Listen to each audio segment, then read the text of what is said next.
Minggu kemarin? Tentang demokrasi, Bu. Oke, tentang demokrasi. Ada yang masih ingat apa itu demokrasi? Saya, Bu. Ya, coba Natasha. Menurut saya demokrasi itu adalah pemerintahan dari rakyat oleh rakyat dan untuk rakyat, Bu. Ya, bagus sekali Natasha. Nah, hari ini kita akan belajar tentang demokrasi dan bagaimana tantangan terhadap demokrasi bisa terjadi dalam kehidupan kita sehari-hari. Nah, khususnya dalam konteks pemilihan umum. Nah, ada yang tahu apa itu pemilihan umum? Ada. Apa itu? Kita memilih pasangan calon untuk menjadi Wakil pemimpin kita. Ya, baik.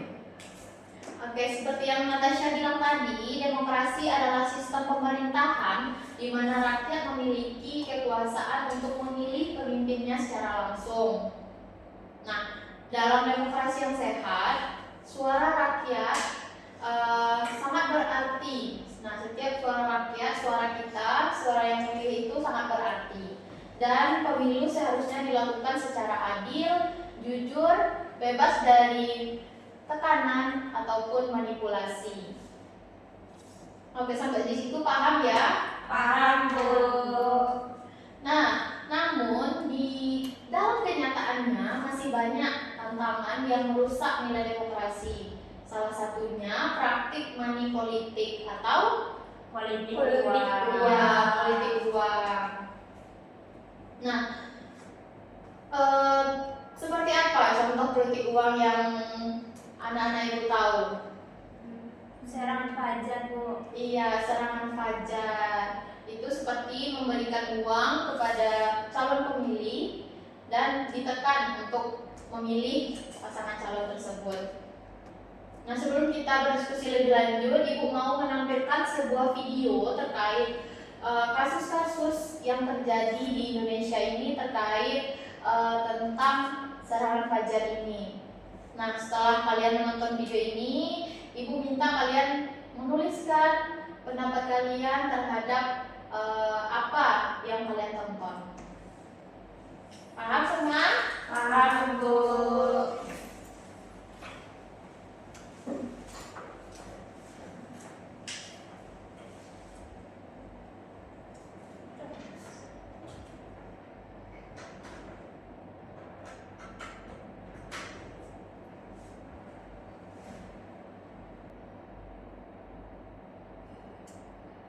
Oke, silakan disimak ya.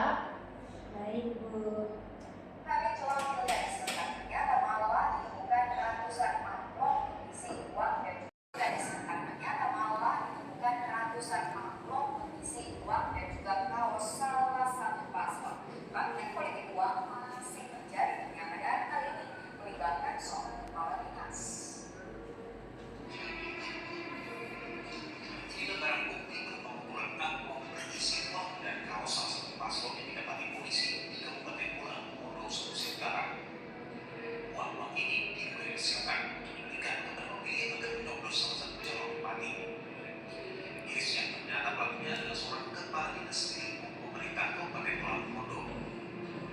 Tidak hanya mobil, sampai di rumahnya ternyata barang bukti lainnya juga ditemukan.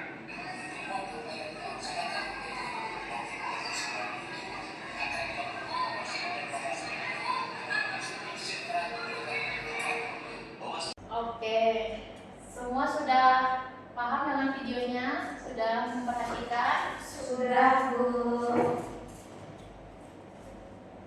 Nah, baik, setelah menonton video ini, Ibu mau anak-anak Ibu menganalisis bagaimana kasus tersebut bisa menjadi ancaman terhadap demokrasi. Nah,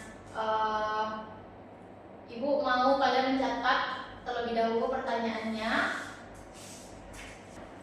yaitu apa dampak dari praktik politik uang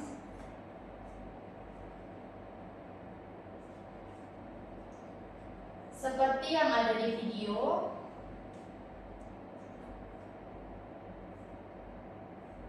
terhadap demokrasi di Indonesia.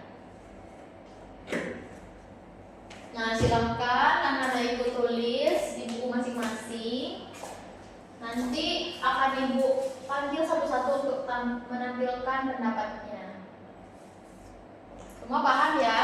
Paham, Bu. Oke, silakan mengerjakan.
Iya. Jangan lupa gunakan bahasa Indonesia yang baik dan benar ya.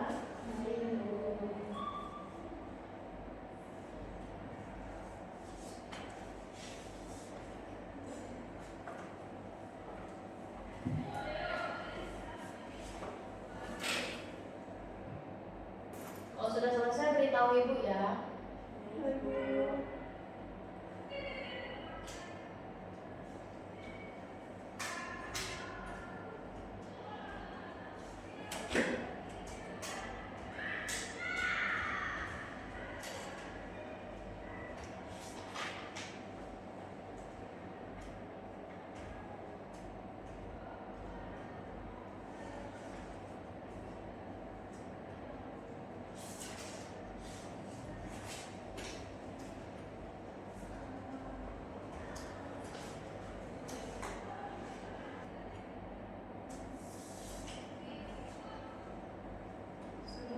Sudah, Bu.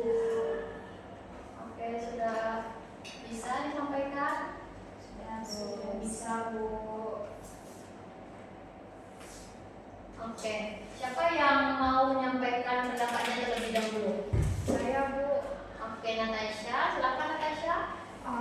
menurut saya ya Bu, praktik uang seperti yang ditayangkan di video ini dapat membuat demokrasi itu menjadi tidak adil, Bu, sebab orang itu memilih bukan benar-benar karena dia ingin memilih calon tersebut, Bu, tetapi dia dibayar untuk memilih calon tersebut, Bu. Jadi seakan-akan suara mereka itu dibayar, Bu, dan padahal bisa saja orang yang dia pilih itu bukan benar-benar orang yang bertanggung jawab, Bu. Nah, benar sekali Natasha. Jadi kata Natasha, suara rakyat itu bisa aja dibeli, gitu ya, karena dapat uang 200.000 kayak gitu. Karena kesenangan sesaat saja, bisa memilih orang itu. Jadi suara kita dibeli dengan 200.000 itu untuk masa depan yang belum jelas, gitu ya. Oke, siapa lagi yang bisa mengungkapkan pendapatnya? Saya, Bu. Ayo kepada Amel. Saya setuju dengan jawaban Natasha tersebut, Bu, karena menurut saya adanya praktik politik uang ini akan membuat masyarakat menjadi apatis, Bu, dan mereka berpikir semua calon kandidat itu toh sama saja, yang penting siapa yang memberikan uang. Nah, jadinya mereka nggak melihat visi, misi ataupun program dari para calon kandidat tersebut, Bu, sehingga demokrasi ini jadi seperti transaksi jual beli, dimana sebenarnya harusnya demokrasi ini demi dan masa depan kita bersama, Bu. Iya, bagus sekali Amel. Nah, kata Amel, masyarakat jadi apatis. Mereka tidak memikirkan, mereka tidak melihat visi misi dari calon pemimpin mereka. Mereka hanya melihat uang yang akan diberikan kepada kita. Oke, kalau menurut Dinda gimana? Kalau menurut Dinda, Bu, hal yang paling bahaya itu ketika anak muda terbiasa melihat pemilu sebagai kesempatan untuk mencari keuntungan pribadi, Bu. Misalnya ketika Dinda udah bisa memilih, Bu, lalu Dinda terbiasa melihat orang di lingkungan sekitar Dinda itu menerima uang atau barang dari calon tersebut. Nah, Dinda bisa aja mikir kalau itu adalah hal yang wajar dilakukan, padahal ini adalah tindakan yang tidak benar kan Bu, karena berbahaya bagi masa depan. Karena kita tidak menjaga nilai demokrasi. Selain itu Bu, biasanya calon yang menyuap itu tidak bersungguh-sungguh untuk menjadi pemimpin yang baik, karena mereka hanya ingin menang dengan cara yang curang Bu. Iya, bagus sekali Dinda. Nah, kata Dinda ini akan berbahaya untuk anak-anak muda seperti anak ibu sekarang. Ketika anak ibu sudah cukup umur untuk memilih nanti, jika dari sekarang anak ibu sudah terbiasa dengan yang namanya politik uang itu, nanti saat kalian sudah cukup umur untuk memilih, kalian akan merasa bahwa serangan fajar, politik uang itu wajar gitu. Jadi kalian memilih karena uangnya gitu, bukan karena kualitas dari calon pemimpin itu. Nah, ini akan sangat berbahaya untuk generasi muda kita ke depan. Bagaimana demokrasi itu yang seharusnya tetap terjaga tanpa politik uang ini. Nah, tadi kan Natasha bilang bahwa praktik ini membuat demokrasi menjadi tidak adil. Nah, menurut Amel nih, gimana? Amel setuju nggak dengan pendapat Natasha? Ya Bu, saya setuju Bu. Soalnya kalau rakyat disuap, maka suara orang miskin itu jadi gampang dibeli. Padahal sebenarnya ketika pemerintahan tersebut tidak adil, yang paling terdampak adalah mereka sendiri Bu. Jadi sebenarnya itu tuh makin memperlebar ketidakadilan yang terjadi Bu. Iya. Nah, nanti tujuan dari pemimpin tersebut tidak tercapai. Nah, kita tidak bisa merasakan hidup yang adil, yang sejahtera karena ulah kita sendiri. Oke, lanjut. Kalau Adinda gimana? Pendapat Adinda? Kalau menurut Dinda, biasanya politik uang itu tidak dilakukan sendirian Bu. Ada tim sukses besar yang memiliki banyak uang di belakangnya Bu. Nah, mereka itu tugasnya membagikan uang atau hadiah kepada masyarakat supaya masyarakat mau memilih calon mereka. Nah, hal inilah yang membuat calon yang jujur dan tidak pakai uang itu sulit untuk menang karena mereka kalah bersaing dari segi biaya. Iya, bagus sekali Dinda. Memang tidak mungkin ini dilakukan sendirian oleh calon tersebut. Pasti ada tim suksesnya karena nggak mungkin dong dia sendiri yang membagikan uang-uang tersebut kepada masyarakat, di mana masyarakat sangat banyak gitu ya. Nah, jadi kita harus bisa memilih mana pasangan calon yang jujur gitu. Nah, kan anak-anak ibu semua kan sudah menyampaikan pendapatnya dengan baik ya. Nah, memang praktik politik yang seperti itu, yang politik uang itu adalah salah satu bentuk pelanggaran berat di dalam demokrasi kita. Nah, ini merusak esensi dari pemilu yang jujur dan adil. Nah, dalam konteks kewarganegaraan, bagaimana kita menjadi warga negara yang baik. Nah, ini berarti pelanggaran terhadap nilai keadilan. Iya enggak? Iya, Bu. Nah, nilai keadilan, nilai kesetaraan, dan tanggung jawab sebagai warga negara. Nah, sebagai warga negara yang baik, kita harus menolak segala bentuk suap atau pemberian seperti uang dan lain sebagainya dalam konteks kita ditekan untuk memilih pasangan tersebut. Nah, ini biasanya berlangsung selama kampanye kan. Nah, kita harus berani memilih berdasarkan pertimbangan yang rasional. Nah, pertimbangan rasional itu yang seperti apa? Nah, kita bisa memilih mana yang baik dan buruknya, ini pasangan calonnya bagus atau tidak, pertimbangkan visi misinya, bagaimana karakter dari pasangan calon ini gitu. Jangan kita hanya terbuai karena iming-iming materi. Nah, karena itu hanya kesenangan sesaat. Nah, nanti jika calon pemimpin yang melakukan praktik ini menang, nah itu akan sangat berdampak pada keadaan kita di masa depan. Nah, karena pemimpin yang melakukan suap menyuap sebelum mereka terpilih itu akan berpotensi korupsi, di mana mereka pasti ingin mengembalikan modal mereka yang sudah mereka keluarkan, banyak sekali uang yang mereka keluarkan untuk menyuap, membeli suara-suara rakyat. Nah, itu kan juga tidak baik untuk kelangsungan negara kita di masa depan. Nah, itu dimulai dari diri kita pribadi. Tuh. Nah, jangan kita terbuai dengan iming-iming materi. Nah, hal ini penting demi terwujudnya pemimpin yang benar-benar berkualitas.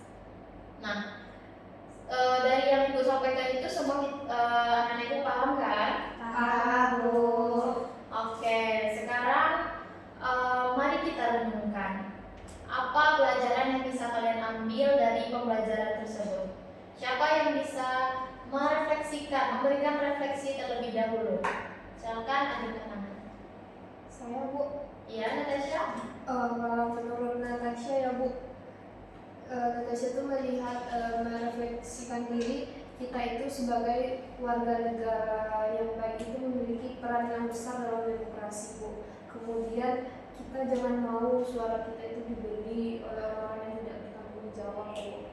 Bagus sekali, Natasha. Lalu siapa lagi yang mau merefleksikan? Ya, Nah, kalau saya pribadi, Bu, saya tersebut menjadi sadar bahwa kegiatan pemilu ini bukan hanya acara rutin 5 tahunan, tetapi pemilu ini akan memberikan dampak besar bagi masa depan kita, baik itu suatu daerah ataupun negara kita sendiri.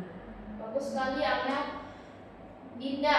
Nah, yang terakhir Dinda nih, gimana? Refleksi Dinda. Tidak rasa anak muda harus mempunyai sikap yang tegas, Bu. Kita harus berani bilang tidak terhadap politik uang, dan kita juga harus lebih kritis dalam memilih calon pemimpin, Bu, karena kita adalah calon pemilih masa depan. Jika kita dari sekarang sudah terbiasa dengan hal-hal yang curang, maka masa depan demokrasi kita bisa hancur, Bu. Namun jika kita memilih dengan cara bijak dan jujur, maka kita dapat membantu negara ini menjadi lebih baik, Bu. Iya. Ya, luar biasa refleksi dari anak-anak Ibu semua. Ibu dapat menyimpulkan bahwa kalian sangat-sangat paham dengan materi kita pada pagi ini. Nah, semoga apa yang kita pelajari hari ini bisa membuka mata kita tentang pentingnya menjaga demokrasi yang sehat dan bermartabat. Nah, Ibu senang sekali kalian bisa berpartisipasi dengan baik, mengikuti pembelajaran dengan baik. Oke, karena waktu kita juga sudah hampir habis, marilah kita tutup dengan bersyukur terlebih dahulu. Bersyukur dimulai. Alhamdulillahirabbil alamin. Alhamdulillahirobbilalamin. Ibu tutup. Assalamualaikum warahmatullahi wabarakatuh. Waalaikumsalam warahmatullahi wabarakatuh. Terima kasih, Bu. Ya, sama-sama. Nanti, Bu.